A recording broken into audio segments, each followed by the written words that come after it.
बोलते हैं साईं बोलते हैं। ನನ್ನ ಪ್ರೀತಿಯ ಮಗುವೆ, ಅಲ್ಲಿ ಇಲ್ಲಿ ಮನಸ್ಸನ್ನು ತಿರುಗಾಡಲು ಬಿಡಬೇಡ. ನಿನ್ನ ಲಕ್ಷ್ಯದ ಮೇಲೆ ಗಮನವಿರಲಿ. ಯಾವುದು ನಿನ್ನದೋ ಅದು ನಿನ್ನ ಹತ್ತಿರವೇ ಬರುತ್ತದೆ.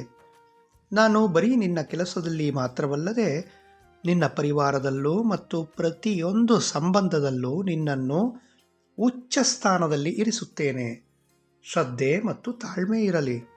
ನಿನಗೆ ನನ್ನ ಆಶೀರ್ವಾದಗಳು ಸದಾ ಇರುತ್ತದೆ. ನಿನ್ನ ಸಂಬಂಧಗಳನ್ನು ಗಟ್ಟಿಗೊಳಿಸು. ನಿನ್ನ ಅಕ್ಕಪಕ್ಕದಲ್ಲಿ ಯಾವ ಜನರು ಇರುತ್ತಾರೋ ಅವರನ್ನು ನಿನ್ನದಾಗಿಸಿಕೋ. ನೀನು ಅವರನ್ನು ದೂರ ಮಾಡಬೇಡ. ಮನದಲ್ಲಿ ಯಾವ ಒಂಟಿತನವನ್ನು ಇಟ್ಟುಕೊಂಡು ಕುಳಿತಿದ್ದೀಯೋ ಅದನ್ನು ದೂರ ಮಾಡು ಮತ್ತು ಜನರನ್ನು ಹತ್ತಿರವಾಗಿಸು. ಯಾರೊಂದಿಗೂ ಜಗಳ ಮಾಡಬೇಡ. ಎಲ್ಲರನ್ನೂ ಪ್ರೀತಿಸು ಮತ್ತು ಪ್ರೀತಿಯನ್ನು ಹಂಚು. ಮಗುವೆ, ಜೀವನ ಬಹಳ ಸುಂದರವಾಗಿದೆ. ಸದಾ ಸಂತಸದಿಂದಿರು.